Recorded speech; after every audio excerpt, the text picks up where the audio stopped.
কেমন মেয়ে বিবাহ করা উচিত? ভাই মানসুর আলী, বিবাহ করার ক্ষেত্রে নবী আলাইহিস সালামের পরামর্শ মাথায় রাখতে হবে। তিনি বলেছেন ফজফার বিজাতিদ দ্বীন।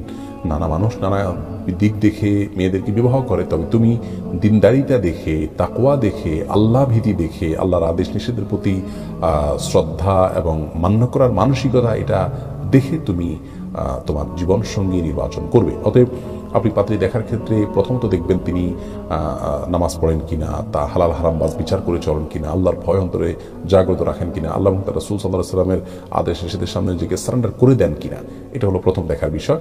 সেই সাথে তার সৌন্দর্য, বংশ, অন্যান্য দিকগুলো আপনি দেখতেই পারেন বা দেখা উচিত হতে পারে, কিন্তু মূল বিষয়টা হলো দিনদারি।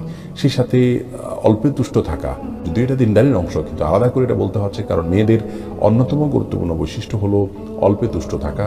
ছেলেদের জন্য এটা প্রশংসনীয় গুণ, কিন্তু জীবন সঙ্গিনী হিসাবে মেয়েদের এই গুণটা অনেক বেশি অপরিহার্য হয়ে থাকে। সবরের গুণ কি পরিমাণ আছে না আছে, সেই দিকগুলো আপনাকে নির্বাচন করতে হবে।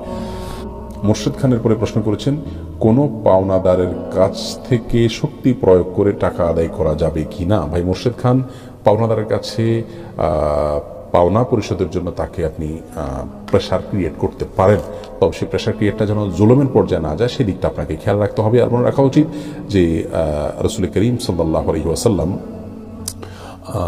তিনি একটা হাদিসে বলেছেন যে ইন্না লিসাহিবিল হাক্কি মাকালা, যিনি বুখারীতে বর্ণিত, আরো বিভিন্ন হাদিসের কিতাবে বর্ণিত হয়েছে, যার অর্থ হলো যে নিশ্চয়ই পাওনাদারের কিছু বলার আছে। পাওনাদার যদি তার পাওনার জন্য কোনো কিছু বলে, প্রেশার দেয়, তাহলে সেটি করার অধিকার তার আছে। সেই জায়গা থেকে আপনার পাওনাদারকে প্রেশার দেওয়া যেতে পারে, কিন্তু সেই প্রেশার দেওয়ার মানে এই নয় যে তার প্রতি আপনি জুলুম করবেন।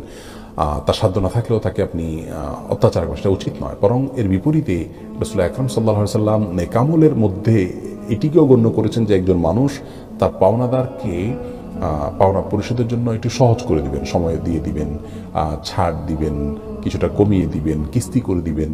এনজারুল মুসির, যেটাকে হাদিসের ভাষ্যে বলা হয়েছে, এটি অত্যন্ত গুরুত্বপূর্ণ একটি সওয়াবের কাজ।